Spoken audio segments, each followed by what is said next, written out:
할렐루야. 12월 29일 금요일입니다. 잠언 말씀 30장 15절부터 끝절 33절까지 말씀을 읽고 은혜 나누도록 하겠습니다. 거머리에게는 두 딸이 있어 다오 다오 하느니라.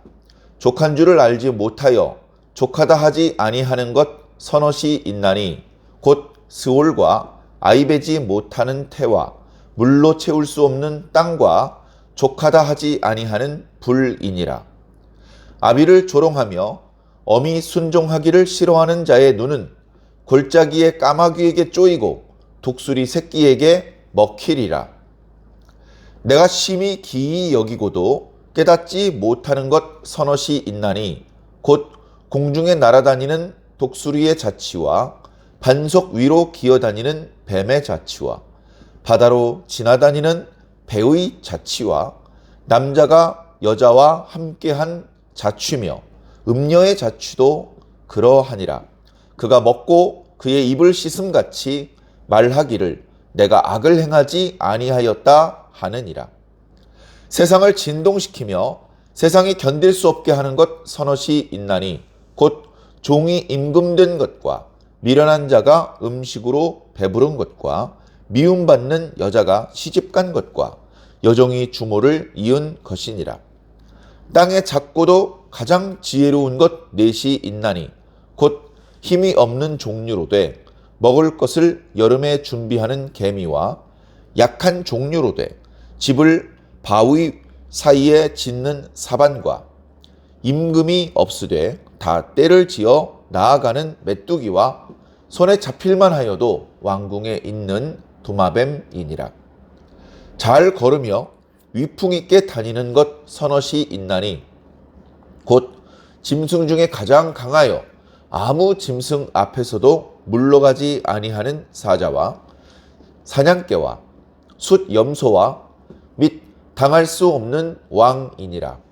만일 네가 미련하여 스스로 높은 채 하였거니와 혹 악한 일을 도모하였거든 네 손으로 입을 막으라. 대저 젖을 저으면 엉긴 젖이 되고 코를 비틀면 피가 나는 것 같이 노를 격동하면 다툼이 남이니라. 아멘. 예, 아굴의 잠언이 마무리가 됩니다. 어떻게 보면 다 비슷비슷하다 그렇게 말씀드릴 수도 있겠지만 아굴의 잠언에는 그 나름대로의 또 특징이 있는 것 같습니다. 지혜로운 것을 추구하고 불의한 것을 피하고, 그리고 이 잠언 앞부분에 보면 뭐 이렇게 이런 것 서너 종류가 있다 뭐 이런 표현이 이제 있었는데 이제 여기에 또 많이 나타나고 있습니다. 재미있죠. 야, 이거 맞아. 그런데 이제 이 말씀을 대할 때, 오, 맞아, 재미있다. 이 사람은 정말로 세상을 두루 관찰을 했구나. 많은 것을 알고 있구나. 그리고 그 많은 것들 중에서 유사한 것들을 잘 꼽아서 잘 설명해 주는구나. 참 재미있다. 이러고 끝나지 말고 거기서 이제 메시지를 찾아야 됩니다. 메시지. 아, 그래서 우리는 이렇게 살아야 되는구나. 그것을 이제 깨달아야 되는 것이죠. 우리가 말씀을 들으면서 그래서 뭐 어떻게 하라는 건데, 요즘 젊은 사람들 조금 교양 없는 그런 표현으로 그렇게 뭐 물어보지는 않습니다만, 그렇게 물어보지 않더라도 우리가 말씀을 읽으면서 자연스럽게 그 물음에 대한 답이 궁금한 것이죠. 오늘 말씀 묵상을 했어. 그런데 그래서 나는 어떻게 살아야 된다는 거지? 그러면 우리 그리스도인들은 어떻게 해야 된다는 거지? 잘 모르겠는데, 잘 모르겠으면 답답하고 모호하고 불편하죠. 희뿌연 안개에 둘러싸인 것처럼 갈 길을 알지 못하고 그런 식으로 되면 곤란하죠. 그저 재미있다. 그런 목적으로 성경을 읽는 것은 아니질 않습니까? 그래서 말씀을 읽을 때 얼른 깨달아지지 않을 때는 주님께 그 뜻을 깨달아지게 해달라고 기도해야 됩니다. 얼른 깨달아질 때도 마찬가지죠. 그 말씀을 읽으면서 즉시로 깨달아졌던 그 메시지, 그것이 하나님께서 나에게 주시는 메시지인지 아니면 내가 놓친 부분이 있었는지, 그런 것들에 대해서 또 고민해보고 기도해보고 묵상해볼 필요가 있습니다. 자, 말씀을 한번 자세히 살펴보겠습니다. 거머리가 있습니다. 거머리에게 두 딸이 있다고 합니다. 두 딸이 말을 한다. 더 주세요, 더 주세요 그런다. 그런 것과 마찬가지로 족한 줄 알지 못하는 것이 세상에는 서넛 있다. 그 중에는 스올, 아이를 베지 못하는 태, 물로 채울 수 없는 땅, 족하지 아니하다 하는 불이니라. 자, 많은 것들을 우리가 생각해 볼 수 있는 말씀입니다. 자, 우선 우리가 조금 생소한 히브리 사람들의 표현이 서넛 있다, 이런 표현입니다. 서넛 있다. 우리는 서넛 있다라고 말하면 세 가지나 네 가지나 뭐 그 정도 있나 보다 이렇게 생각하는데, 히브리 어법으로는 그렇지 않고, 히브리 어법으로는 족한 줄 알지 못하는 것 세 가지와 족하다 하지 아니하는 것 네 가지가 있다. 그럼 어떻게 보면 7가지가 있다는 뜻입니다. 이것이 이제 히브리어의 어법이에요. 근데 우리로서는 잘 와닿지 않죠. 그리고 지금 보면 4가지만 나와 있지 3가지는 안 나와 있어요. 어떤 학자는 거머리하고 거머리의 두 딸, 3가지잖아요. 그리고 그 뒤에 따라 나오는 스올, 그리고 뭐 아이를 베지 못하는 태, 또 물로 채울 수 없는 땅, 족하다고 하지 않는 불, 4가지가 뒤에 따라 나오니까 3가지가 나오고 4가지가 나왔으니까 어법에 맞다, 이렇게 말씀하시는 분도 있습니다. 근데 이제 뒷부분은 또 그렇게 보아도 그 가지수가 맞지 않는 그런 경우도 있어서 어떻게 바라보아야 되느냐. 결론적으로 말씀드리면 중요하지 않다. 그게 3가지인지 4가지인지가 중요한 게 아니다. 히브리어 어법에 맞추어서 정확하게 그 가지수가 맞는지 그게 중요한 게 아니다. 더 중요한 걸 볼 줄 알아야 되죠. 자, 뒤에도 3가지 혹은 4가지 이렇게 뭔가 나열되어 있습니다. 그 나열된 것들은 공통점이 있죠. 그런데 그저 어떤 객관적인 지식을 전달해 주기 위해서 이 말씀이 기록된 것이 결단코 아니라는 것입니다. 이 말씀에는 분명한 교훈이 있고 우리가 보고 어떻게 행동을 해야 되는지에 대한 분명한 방향성이 있습니다. 그것을 보고 우리가 교훈을 얻어야죠. 자, 만족하지 못하는 존재들이 있다. 스올이 있어요. 죽은 사람의 영혼이 떨어지는 곳입니다. 태초 이래로 수없이 많은 사람의 영혼이 거기 떨어졌는데 지금쯤이면 꽉 차가지고 넘칠 텐데, 스올은 야, 나 꽉 찼으니까 이제 그만 좀 집어넣어라, 이런 말을 하지 않고 던져 넣는 대로 꿀꺽꿀꺽 계속해서 삼키고 있다. 죽음의 무서움이죠. 그리고 뭐 여기 물로 채울 수 없는 땅, 그렇게 홍수가 났었고 그렇게 비가 많이 내리고 바다에 물이 그렇게 많은데 육지를 덮지는 못하더라. 육지를 덮지는 못하더라. 물로 채울 수 없다. 그 다음에 불이 붙었어요. 야, 나 충분히 탔으니까 나 이제 그만 탈래, 이러지 않습니다. 탈 수 있는 것이 계속 공급이 되면 끝없이 탑니다. 더 이상 태울 것이 없을 때까지 타고 스스로 꺼집니다. 물론 피해가 너무 커지면 안 되기 때문에 옆에서 끌 때도 있죠. 소화기도 이렇게 분사를 하고, 뭐 하늘에서 비가 내릴 수도 있고, 그래서 불이 너무 많이 퍼지기 전에 스스로 우리 사람들이 달려들어서 끌 때도 있는데, 그렇게 하지 않는다면 불은 스스로 나 배불러, 나 이제 그만할래, 이렇게 하지 않는다. 근데 여기서 이제 교훈점은요, 배지 못하는 태입니다. 배지 못하는 태. 아이를 배지 못해요. 남녀 간의 성관계는 하는데 아이가 안 생겨. 그래서 아이가 생기게 하려고 어떤 그 의학적으로 불임인 것을 모르고 아이가 생기게 하려고 계속해서 이제 성관계를 갖는데 끝이 없는 것이죠. 그것은 탐욕, 어떤 쾌락에 대한 욕심 때문에 끝을 모르고 이렇게 하는 그런 것들에 대해서 이야기하고 있는 것입니다. 자, 어떻게 보면 그것들은 예고요. 우리 인간의 탐욕이 끝없이 발동되는 장면은 무수히 많이 있습니다.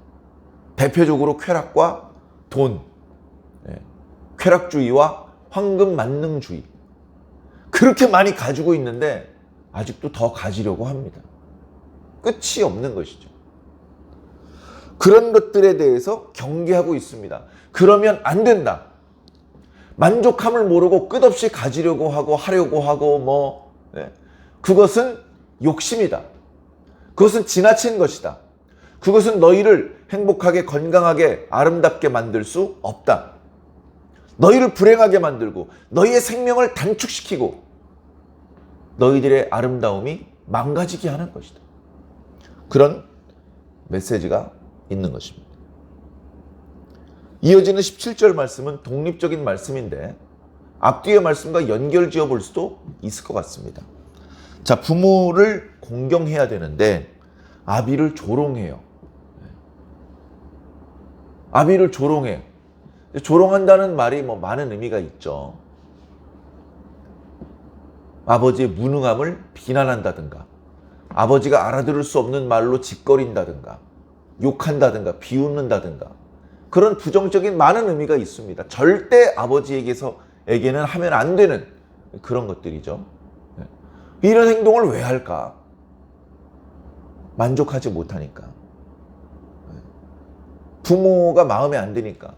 아니, 옆집 엄마는 이쁜데 왜 우리 엄마 못생겼지? 아, 옆집 아빠는 돈이 많은데 왜 우리 아빠는 돈이 없지?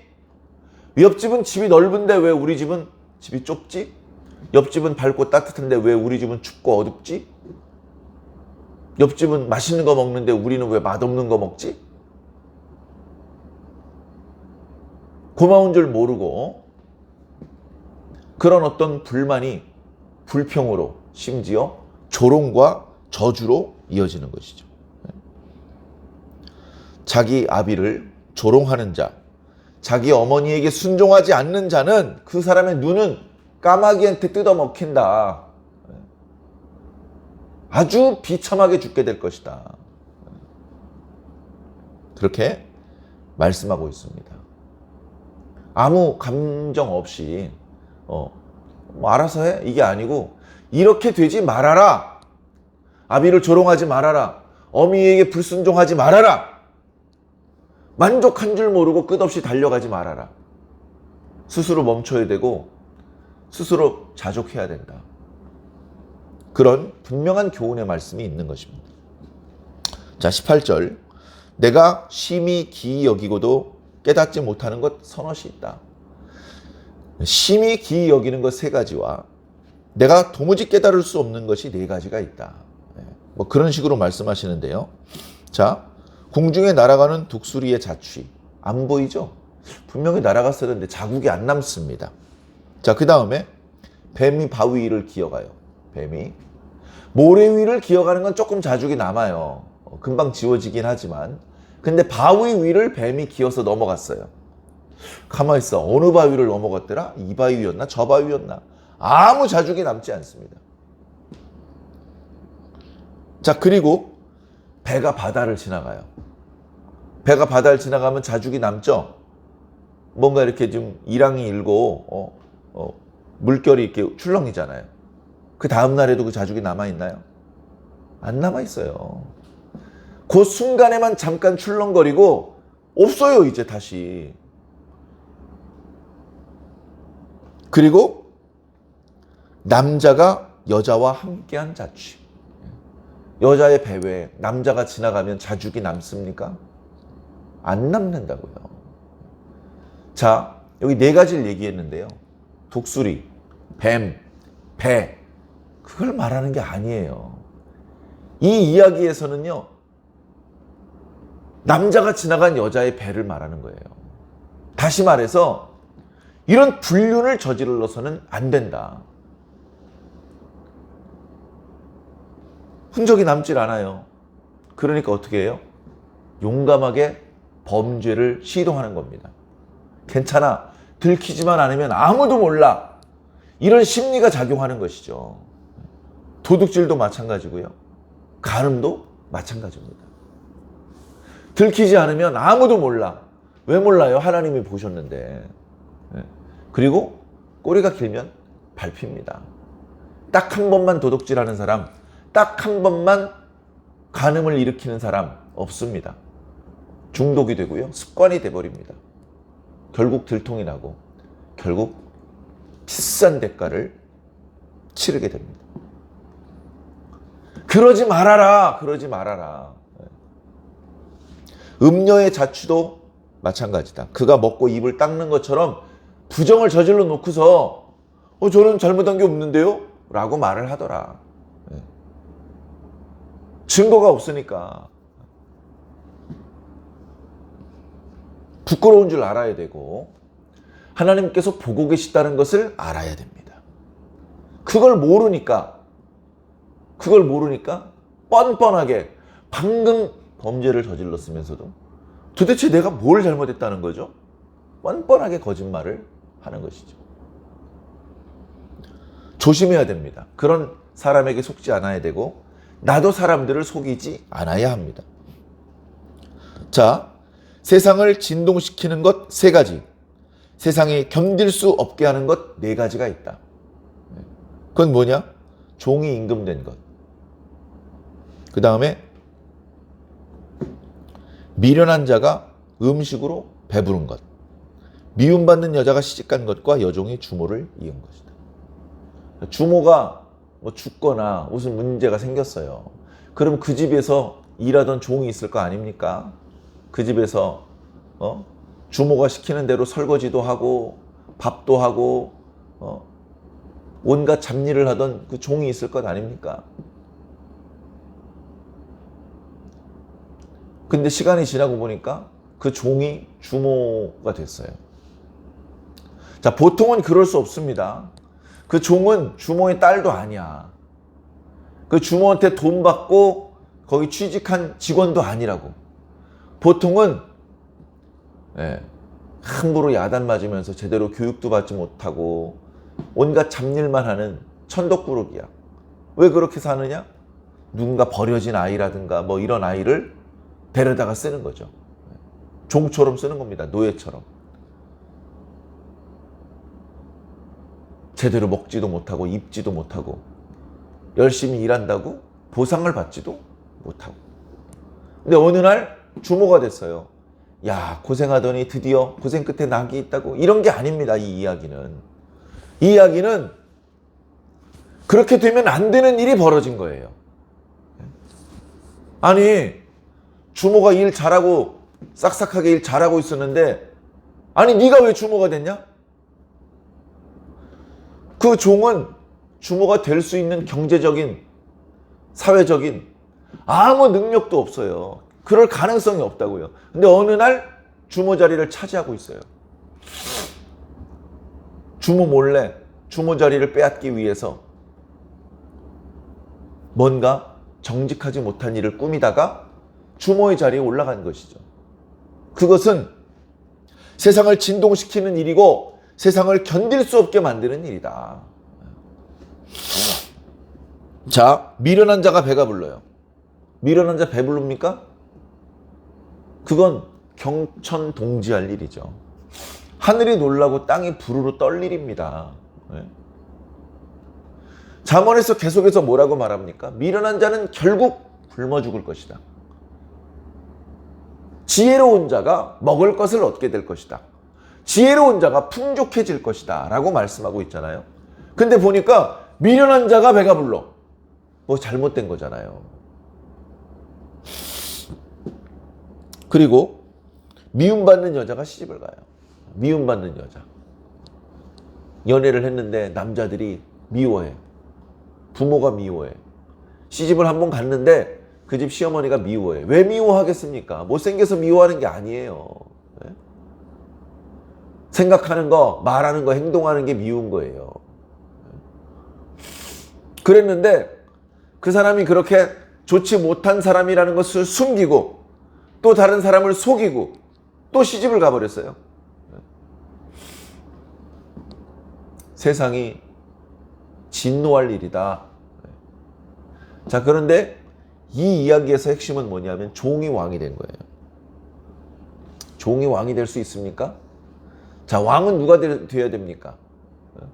오늘날은 그런 개념이 없지만 성경이 기록되던 시대를 기준으로 생각을 해보자고요. 누가 왕이 되는 거냐 하면요, 아버지가 왕인 사람이 어렸을 때부터 왕으로 교육을 받고 그리고 왕인 아버지가 죽음을 맞이하게 되면 그 뒤를 이어서 왕이 되는 것입니다. 그런 방법이 아닌 경우는 다 불법적인 것입니다. 신하 중에서 왕을 죽이고 또는 지방 관리가 반란을 일으키고 또는 다른 강대국이 침공을 해서 왕을 죽이고 그 왕의 아들이 왕이 되지 못하게 폐위시켜 버리는 것이죠. 그리고서 엉뚱한 놈이 왕이 됐는데 보니까 왕이 될 만한 재목도 아니고 자격도 없는 사람이 왕이 되는 거예요. 이런 말도 안 되는 경우. 그러니까 여기 보면 종이 임금이 됐다라는 말 속에는 종이 불법적으로 자격도 없는데 왕이 된 것을 말합니다. 그것은 경천동지할 일이다. 자, 이어서 24절부터는 작지만 지혜로운 것이 4가지가 있다. 이건 서너 가지가 있다고 하지 않고 딱 4가지가 있다고 했죠. 작은데 지혜로워요. 자, 그러면 뭐냐면 지혜를 배워야 되는 거예요. 지혜를. 네? 자, 힘이 없는 종류인데 먹을 것을 여름 동안에 준비하는 개미. 겨울에는 개미도 먹을 걸 구하기 힘들어요. 겨울에는. 근데 겨울에 굶어 죽질 않아요. 먹을 걸 구하기 힘든 계절이 그렇게 길게 이어지는데 심지어 춥잖아요. 개미도 추운 거 싫어해요. 그런데 그 무더운 여름에 먹이를 구할 수 있을 때 자기에게 필요한 것 이상 엄청나게 많은 먹이를 준비해 놓아요. 곰은 겨울잠을 자는 동물들은 가을에 풍족할 때 미리 많이 먹어놔 몸을 살찌워놔요. 뚱땡이가 되는 거죠. 그리고서 겨울잠을 잔대요. 그러면 그 겨울 동안에 죽지 않고 가을에 많이 먹어두었던 것으로 겨울을 넘기는 거예요. 그리고서 봄에 잠에서 깨고 그리고 이제 먹이를 구할 수 있는 봄부터는 다시 일상으로 돌아가는 것이죠. 개미는 그런데 그렇게 많이 먹어놓을 수가 없어요. 먹어놓을 수가 없으니까 많이 쌓아놔야 돼. 혼자선 하기 어려워요. 개미 혼자 자기 몸뚱이보다 더 크고 무거운 것도 들고 다닌다고 하는데 그보다 더 큰 것도 들고 다닙니다. 어떻게 하냐면요, 다른 개미들과 합동을 해서. 개미 한 마리가 밥풀떼기 하나 들고 다니기도 힘들어요. 그런데 떡을 들고 옵니다. 떡. 어떻게? 여러 개미들이 달라붙어서 힘을 모아서 큰 것도 움직이는 것이죠. 참 지혜로운 것이죠. 그렇게 협동하는 것을 우리가 배워야 됩니다. 여기 있는 녀석들은 대부분 그런 것입니다. 약한 종류로 돼 집을 바위 사위에 세우는 사반. 자긴 약해요. 스스로 자기를 지킬 수가 없어요. 근데 바위 사위에 집을 지어요. 그래가지고 위험한 상황이 되면 쪼르륵 바위 사위로 들어가 버립니다. 그러면요, 튼튼한 바위가 자기를 지켜주는 거예요. 망치로 때려도 사반을 죽일 수가 없어요. 바위가 막아주니까. 그걸 깨닫고 거기에다 집을 짓는 거예요. 그런 지혜를 우리가 배워야죠. 자, 그리고 임금이 없지만 다 때를 지어 나아가는 메뚜기와, 우리가 사실은 곤충들 중에서 여왕을 중심으로 집단 생활을 아주 지혜롭게 잘하는 그런 경우를 개미, 여왕 개미를 중심으로 한 개미, 여왕 벌을 중심으로 한 벌, 그런 것만 생각을 하는데요. 그런 구심점이 없는 것 같으면서도 메뚜기는요 때로 다녀요. 메뚜기 한 마리가 날아오면요 무섭지도 않고요 쉽게 잡습니다. 특히 우리나라에 있는 메뚜기는요 배고픈 시절에 꼬맹이들 영양간식이에요. 잡아먹어요. 메뚜기가 때로 날아와 가지고 농작물을 닥치는 대로 먹고 그럴 일이 우리나라엔 잘 안 생겨요. 이렇게 삼면이 바다로 둘러싸여 있어서 메뚜기들이 때로 바람을 타고 막 날아와 가지고 그런 갑작스러운 습격이 일어나지도 않고, 원래 있었던 메뚜기들은 말씀드린 대로 뭐 이렇게 그 살충제를 뿌리기 전에도 이제 사람들이 부지런히 잡아먹습니다. 그런데 어쨌든 때로 습격을 하게 되면 정말 무서운 존재입니다. 그저 농작물만 먹는 게 아니고요. 가축들도 살아남을 수가 없대요. 닥치는 대로 다 쪼아가지고 갉아서 먹어버리는, 때로 다니기 때문에 무시무시한 것이죠. 그리고 정말로 작지만 손에 잡을 수 있을 것 같은데 잡히질 않아요. 잘 숨어 다니고 도망 다닙니다. 그래가지고 도저히 숨어 살 수 없을 것 같았던 왕궁에도 도마뱀이 있다. 자, 여기서 핵심은요 도마뱀이에요. 도마뱀. 물론 여름 동안에 지혜롭게 양식을 준비한 개미의 모습을 통해서도 지혜를 배울 수 있는데 왕궁에 도마뱀이 있다는 거예요. 왕궁에. 왕궁은요 가장 깨끗한 곳이고 가장 허점이 없는 곳인데 거기에도 도마뱀이 산다. 왕궁도 허술하다는 말씀입니다. 보면요 왕이라는 표현이 계속해서 반복돼요. 종이 왕이 되는 거 경철동지할 일이다. 왕이 없이도 메뚜기가 나아간다. 왕궁에도 도마뱀이 있다. 계속해서 왕을 중심으로 뭔가 말씀해주고 있어요. 마지막에도 마찬가지예요. 잘 걸어다니는 것 3가지, 위풍당당하게 다니는 것 4가지가 있는데 짐승 중에서 가장 강하여 아무 짐승 앞에서도 물러서지 않는 사자, 그리고 사냥개, 그리고 숫염서, 그리고 당할 수 없는 왕이니라. 임금은 그렇게 위풍당당하다는 것이죠. 권위가 있고 그 누구 앞에서도 머리를 숙이지 않는 그런 당당함이 있다. 그런 모습이어야 한다. 그런 말씀이 있는 것입니다. 그러면서 이제 마지막 2구절, 우리가 어떻게 보면 새로울 것이 없는 뻔한 교훈의 말씀인데, 만일 네가 미련하여서 2가지 잘못을 저질렀어요. 스스로 잘난 체 했어. 스스로 높은 채 했어요. 또는 악한 일을 도모했어요. 그건 미련한 짓이다. 그걸 뒤늦게라도 깨닫게 됐다면 당장 멈춰라. 그리고 손으로 네 입을 막아라. 말을 아끼라는 것이죠. 입 열어서 말 내뱉어봤자 계속해서 감점만 되니까 말을 멈추고, 그리고 그 어리석은 행동을 그만둬라. 맨 끝 구절도요. 대저, 젖을 더우면 엉긴 젖이 되고, 이건 뭐냐면 이제 짐승들에게서 젖을 짜잖아요.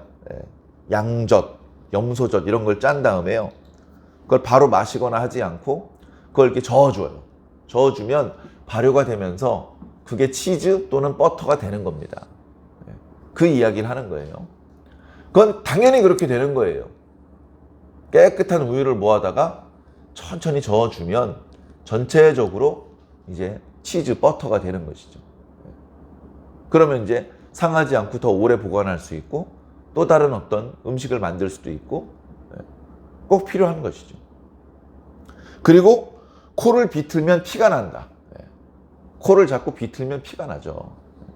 근데 그 이야기를 하려는 게 아니고 뒤에 노를 격동시키면 다툼이 난다. 요 이야기를 하는 거예요. 너 왜 이렇게 미련하게 스스로 잘난 체 했어? 너 왜 미련하게 악한 일을 도모했어? 그러면 사람들에게 노를 격동시키는 일이 돼. 그러면 다툼이 일어나. 그러면 얼마나 미련한 짓이고 너만 손해야. 그리고 너 때문에 사람들도 다 피해를 보는 거야. 그러니까 그런 거 하지 말아라. 어떻게 보면 단편적인 지식인 것 같은데 오늘 말씀을 통해서도 우리에게 교훈과 가르침을 주고 있습니다. 만족한 줄 알고 스스로 겸손해야 됩니다. 미련하게 잘난 체하거나 악을 도모하지 말고 가까이에 있는 부모를 공경하는 것이 그것이 가장 아름답고 그것이 가장 지혜로운 것이다 라는 것을 말씀해 주고 있죠. 너무 뻔한 사실들이지만 오늘 우리들은 이 교훈 앞에 당당할 수 있습니까?